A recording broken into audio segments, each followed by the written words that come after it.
Owekitiibwa sifunanga bujjanjabi okuva luli bampandiikira buwandiikiza eddagala ng'eddagala teririiyo ate nange engeri gye ndi mu Kkomera sisobola kulyewulira.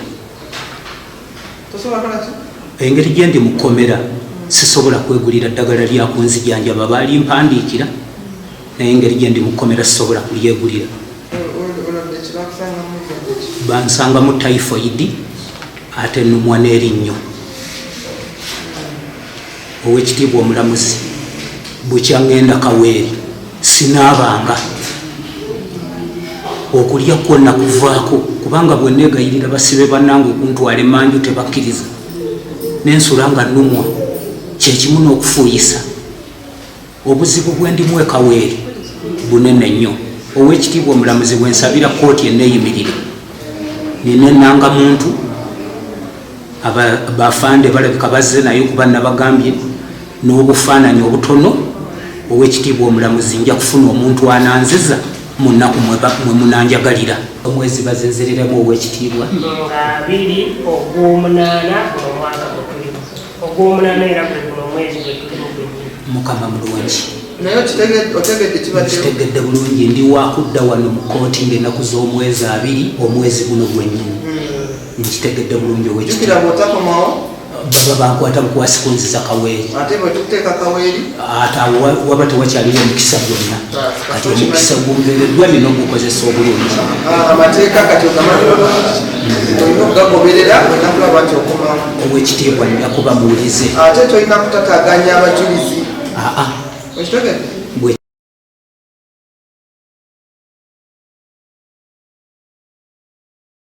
Daddies, half cakes ne chapati ez'omulembe tuzijja ku Shaba Crunch Daddies and Cakes. Shaba Crunch Daddies and Cakes bano basangibwa mu Bende mu Kibaati opposite n'ewali transformer nga wakayisa ewali container ku kizimbe ekipya ekya Danise Chanzi Estate. Kati gwe omuzadde agenda okukyalira omwana ku viddi weekwate aba Shaba Crunch Daddies and Cakes. Omwana omutwalire tulya Daddies. Shaba Crunch Daddies and Cakes bibatunda biri ku mutindo gwa nsi yonna era nga bw'obeekwata ne bw'oba wuwo babikutuusaako anti bakolera delivery. Kati gwe omuzadde omwana adde ku ssomero osobola okumusibirira tulya Daddies olwo nno ne yeeyagala bakubireko okumanya ebisingawo ku noti 7 noti 4 332 200 ne noti 786 766 666. Shaba Crunch Daddies and Cakes, tested and trusted.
Nah, Uganda basa birungi Ivan.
Your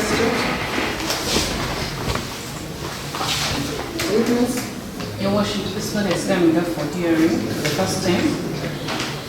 Counsel Timothy Mulindo appears for the accused person. However, we have no witnesses in court and we pray for an adjournment. We should adjournment to be able to summon the witnesses.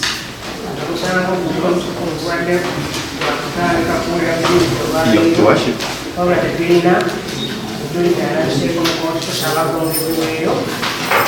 The last time we were here, we had put in our application for bail for the accused persons. Your Worship, the surety we were in touch with, unfortunately, didn't heed to our call to come to court and stand surety for the accused persons.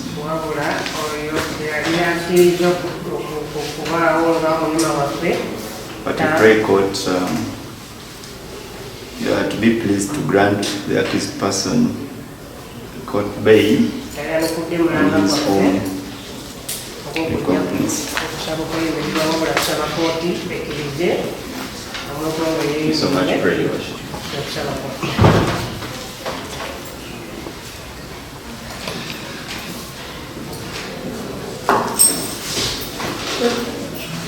Your Worship, we object to the prayer by the defense for bail. The accused is charged with serious offenses: trafficking in persons under Section 21A of the Prevention of Trafficking in Persons Act, and defilement contrary to Section 116.1 of the Penal Code Act. Your Worship, we intend to bring witnesses and prosecute this matter within the shortest time possible.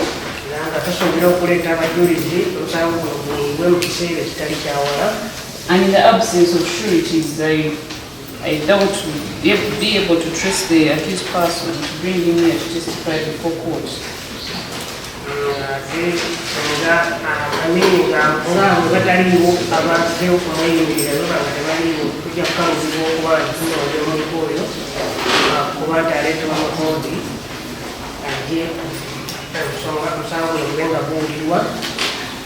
So in the premises, we object the defense's application for bail. We pray that court does not grant him the same. In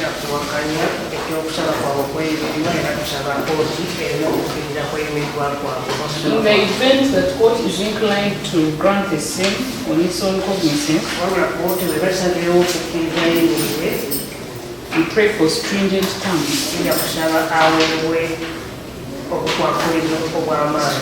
to enable him to understand the seriousness of the matter and the seriousness of reporting to court for hearing.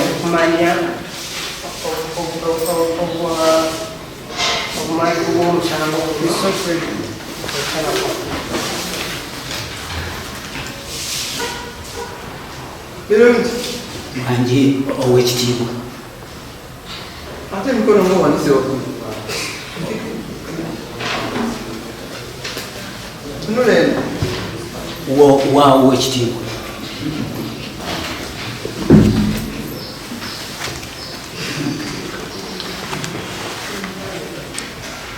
singa okankana oli mulwadde owekitiibwa sifunanga bujjanjabi okuva luli bampandikira buwandiikiza eddagala ng'eddagala teririiyo ate nange engeri gyendi mu Kkomera sisobola kulyewulira.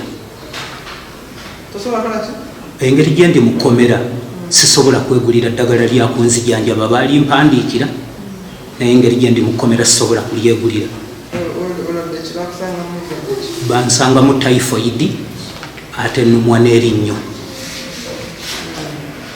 Owekitiibwa omulamuzi, bukya ngenda Kaweeri sinaabanga okulya kwonna kuvaako, kubanga bwe neegayirira basibe bannange okuntwala emanju tebakkiriza, n'ensula nga nnumwa, kyekimu n'okufuuyisa. Obuzibu bwe ndimu e Kaweeri bunene nnyo. Owekitiibwa omulamuzi bwe nsabira kooti enneeyimirire, nina ennangamuntu bafande balabika bazze naye kuba nabagambye n'obufaananyi obutono ow'ekitiibwa omulamuzi nja kufuna omuntu ananziza mu nnaku mwe munanjagalira munange oli eyali anvuga gwe baali basabya neeyimirire naye ndowooza alabika yagaanye kati bajja kunfunira omulala naye kyensaba kooti eneeyimirire kubanga sisobola kukomera wangi eyo ku kyalo tujja kufunayo omuntu omulala ngaera oyo bwe twali tumufunye kubanga oyo mulirwana wange kati tujja kufunayo omuntu omulala ku kyalo owekitiibwa omulamuzi sisobola kukomera nja kukomawo enanga muntu njirina wano n'ebiwandiiko ebinjogerako bino ebyobuzibe n'obufaananyi obutini mbulina nja kukomawo owekitiibwa mu budde mwe munaaba munjagalira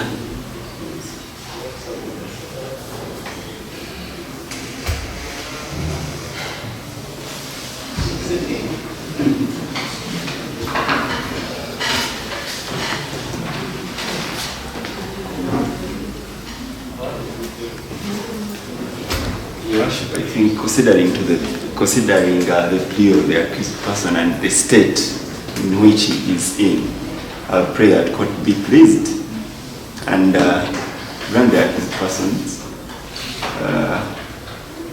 court bond, and as he has promises, he will be reporting as and when court requires him to, and as his pleaders we shall follow it up to make sure he reports to court.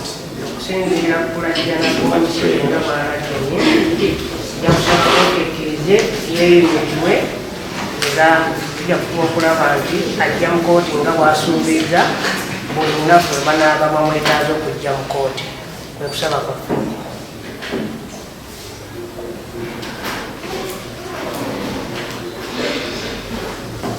akati mwami wanje ogamba nti tolaba yawekitiibwa oli muzibe ate tolina muntu akutwala tolina muntu akweyimirira onootuuka otyewo owekitiibwa wano bwanzikiriza neyimirirwa ngenda kusaba looya wange anfunire owa bodaboda yenna oba omuvuzi wa pikipiki yenna tujja kusobola okumulagirira ajja kuntuusa bulungi kati eri ku kyalo nja kufunayo omuntu omulala kubanga n'oli gwe mbadde nkozesa era abadde mulirwana wange kati nja kufunayo omuntu omulala ajja okusobola oyo abadde anvuga manyiiko limu lyakabuga era n'ennamba z'essimu nali naziwa looya ne boogerezeganya abadde mulirwana wange looya yajja ku Kkomera ne tufuna essimu zange ne tufunamu ennamba kati nja kufunayo omuntu omulala ku nnaku ze munaaba muŋŋambye okudda ajja kusobola okunziza paka wano nga tukubira looya ajja kutulagirira bulungi. Mr. Cohen, is it true he doesn't beg? He says he doesn't beg, he doesn't eat. Maybe eating, but begging, we assigned for him one person. Someone is helping him to beg. And then eating, he doesn't eat? But he has ulcers and he can't eat. He has ulcers. So he can't eat for sure. Okay.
I have heard all the submissions of counsel, the state and the accused himself.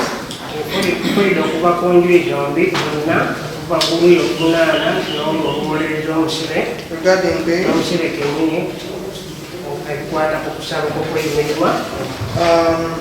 considering the fact that the accused is represented and he has an eye problem.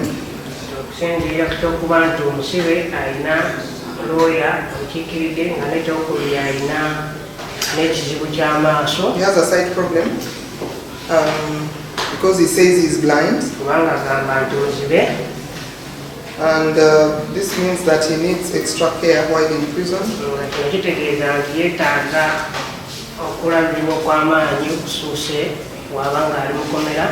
Furthermore, it has also been brought to the attention of court that he's not feeding.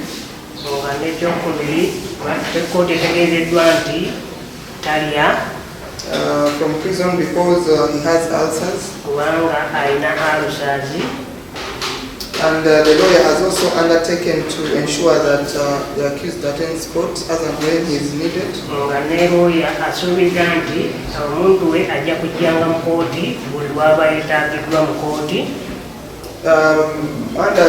Under the Constitution of the Republic of Uganda, Article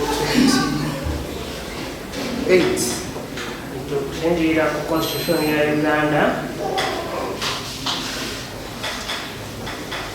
The accused is still presumed innocent.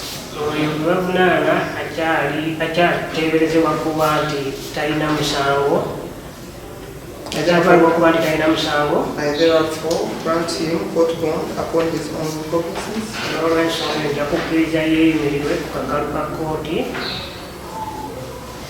And therefore I have adjourned the matter to 20th of August 2024. 20th August. For further hearing. Actually, for hearing. Hearing is going to start on that day. I further order that the state discloses to the defense counsel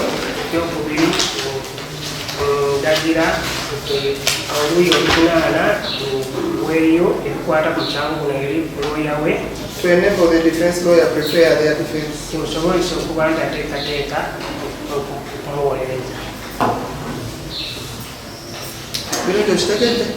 Ennaku z'omwezi bazinziriremu ow'ekitiibwa.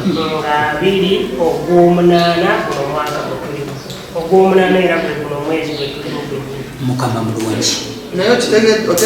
Kitegedde bulungi ndi wakudda wano mu kkooti ng'ennaku z'omwezi 2 omwezi guno gwennyini.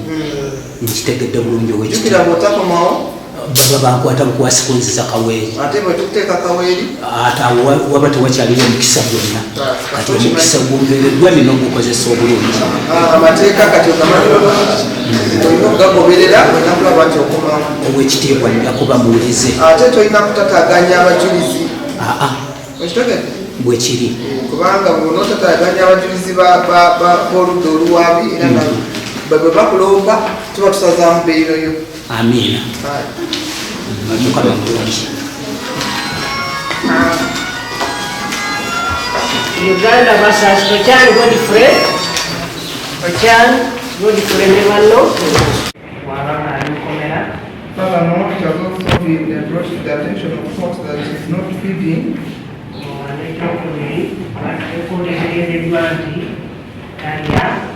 From prison because he has ulcers. And the lawyer has also undertaken to ensure that the accused attends court as and when he is needed.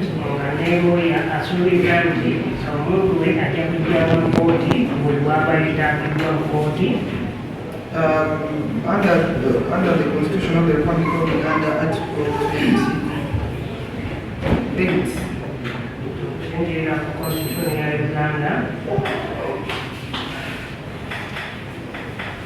The accused is still presumed innocent. I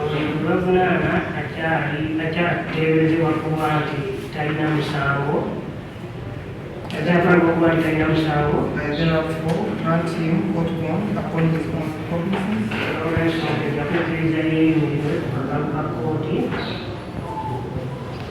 Therefore, I have adjourned the matter to 20th of August 2024. 20th of August. For further hearing. Actually, for hearing. Hearing is going to start on that day. I further order that the state discloses to the defense counsel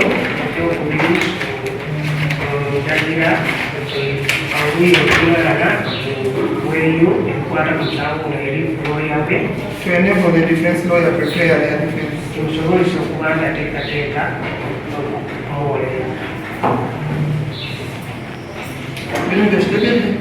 ennaku z'omwezi baziziriramu owekitiibwa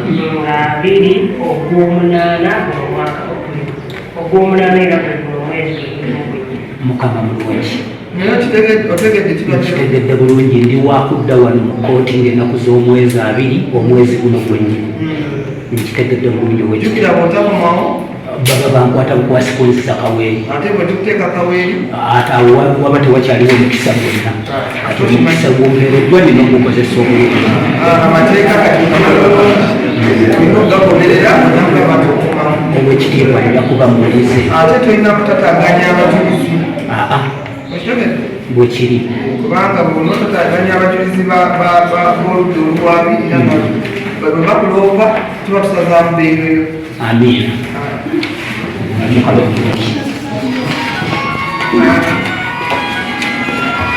tugende kale abatugoberera tuvuddeyo mu kooti tulina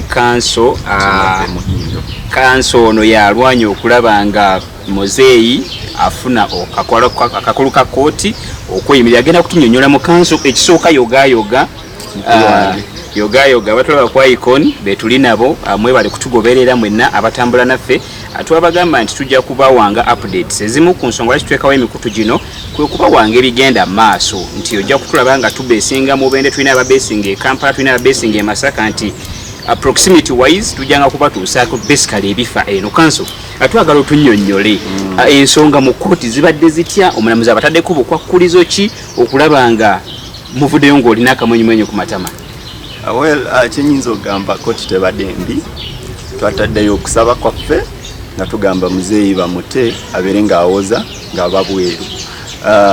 Omubimu ku bye tutaddeyo mu kusaba kwaffe tulaze kooti nti muzeeyi muzibe muzeeyi talaba ate muzeeyi ategeezeza kooti nti mulwadde ate n'embeera y'ekkomera tasobola kubeeramu because olina okuwozesa omuntu mulamu. Yes. So okumuteeka mu kkomera obulamu bwe nga buli mu matiga nakyo tekibadde kirungi. Kati awo lwe twasabidde kooti ne tugamba kooti emute wadde abadde talina bamweyimirire naye muzeeyi ffe nga bannamateeka be tweyamye okulaba nti tujja kuba nga tugoberera ensonga okulaba nti muzeeyi ajja mu kooti kolwo olunaku lwe banaba bamwetaaze mu kooti. Tuwuliddeko nti wabaddewo abo bwe mateesa nabo okujja okumweyimirira te ne batuuka byabadde bitya?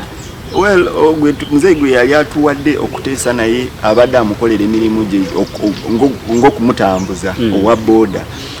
Twadde mu nteeseganya naye aje mu kooti amweyimirire n'ekiseera kyatuuse ne tuba nga tetukyakwatagana mu kumu. Essimu yaziggyeko? Essimu nga kweziri naye nga takyakwata ssimu.